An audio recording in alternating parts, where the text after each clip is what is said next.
Welcome to a special E3 2016 weekly knockout. Stay tuned for all the latest news from EA's press conference.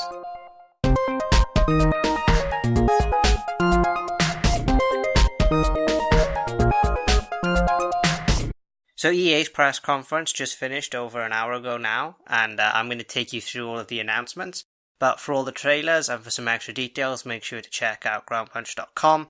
We'll have lots of exciting content during the entirety of E3. So this was a fairly tepid conference from EA. We didn't really get many new details on most of the games people wanted, especially Mass Effect Andromeda. That reveal was very disappointing for a lot of people, I think. But let's start off with one of the better reveals, which was the Titanfall 2 single-player and multiplayer trailers. We're going to look at the multiplayer, including some new tech and gadgets. There's going to be grappling hooks, there's going to be grappling hook melees, it's going to be what look like gravity grenades, and there's also going to be teleporting. So lots of improvements to multiplayer. It looks like you're going to have a lot more options, and you should definitely check that trailer out because it's a really good trailer. And after that, they went on to showcase single player. One of the most interesting things about the single player element is it looks like Titans are going to be sentient. So you may actually, as the player character, form a relationship with your Titan, which should be interesting. Also, in terms of single player, it looks like we're going to be fighting the indigenous wildlife, which is something that Titanfall 1, it had a lot of exotic wildlife. We didn't really get to interact with that wildlife. So it's going to be awesome to sort of fight these amazing exotic beasts on different planets in Titanfall 2. Titanfall 2 also got a release date. It's going to release on the 28th of October. There's also going to be a multiplayer technical test, although we don't have details about that test yet. Respawn are going to release those details later on in the year. Next up, EA announced 3 new esports leagues designed to support competitive play across 3 different skill levels. The first of these, Challenger events, will allow players to host their own competitions. Next up will be Premier events, which will be hosted by EA and selected partners. These will be large-scale events. And finally, there will be the EA Major events, which will be run on a global scale and will be the stage for the top players to compete. And continuing in the theme of sports, we also had a new trailer for Madden NFL 2017, although they were fairly short in terms of new details about the game. They also showcased FIFA 17, showing the improved graphics, showing improvements to gameplay. Also, there's going to be real-world managers in the game for the first time, so that's going to be interesting. There's also going to be a new mode coming to FIFA 17 called The Journey. In The Journey, you're going to follow the career of Alex Hunter as he fights to become one of the Premier League's top players. This game mode will feature full cinematics, and it's also going to feature dialogue choices. Players will be able to make critical decisions throughout the game that will change what happens next and how other characters react to you. You have the choice between putting yourself first or putting your team first. And moving away from the sports games now, there was a Mass Effect Andromeda developer diary. The main takeaway from the developer diary is that Mass Effect Andromeda is being developed with the Frostbite engine and it does look absolutely gorgeous. I urge you to go check out that trailer.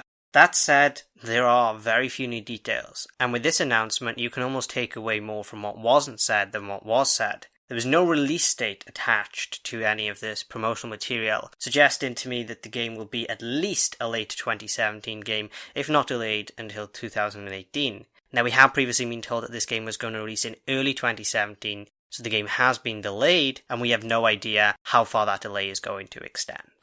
There was also a developer diary for several Star Wars games. We know right now that Respawn, Visceral, and DICE are all working on Star Wars games. There was a quick mention of Star Wars Battlefront 2, which is going to include content from the new movies. No word if it's going to include content from the prequel movies. And in terms of the Visceral Star Wars game, it's going to feature all new characters that we've never met in the Star Wars universe. So that should be pretty exciting. But unfortunately, that was it. We didn't really get a look at any of these games, unfortunately. But a game we did get a look at was Battlefield 1, where we got a gameplay trailer. It looks very impressive. Whether this is actual gameplay or this is them just sort of pulling the wool over our eyes, we'll have to wait and see. But this was some very impressive footage, so I'd urge you to go check that out as well. There was also a new indie game showcase, which I believe is pronounced Fee, but I have no idea. It's spelled Effie, but they pronounced it kind of weirdly.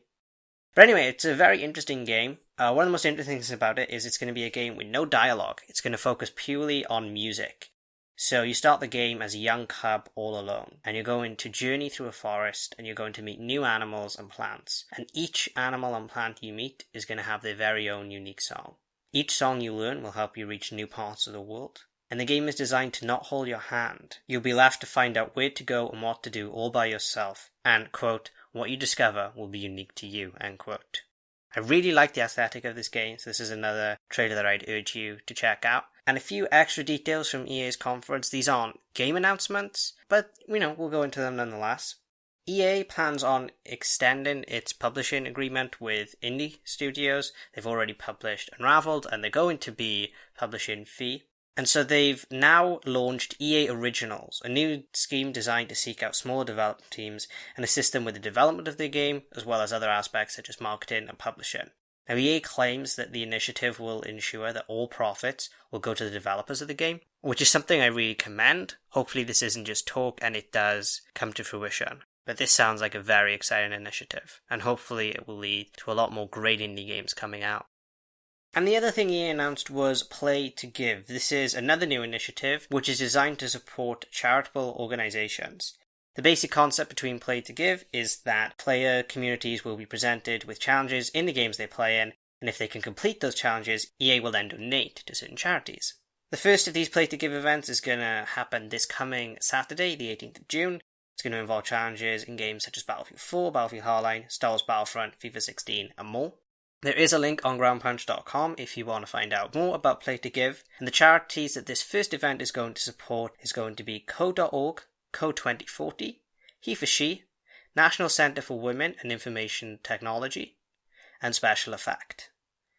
There's going to be $1 million that's going to be donated to these charities, provided these challenges are complete.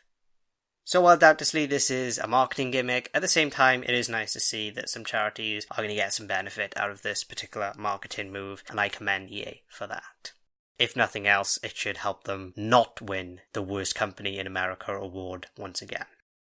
And that's it for EA's conference. Like I said, not the best conference we've ever seen, but still some exciting details, and be sure to join me as I break down the remaining 4 conferences throughout the week. Goodbye.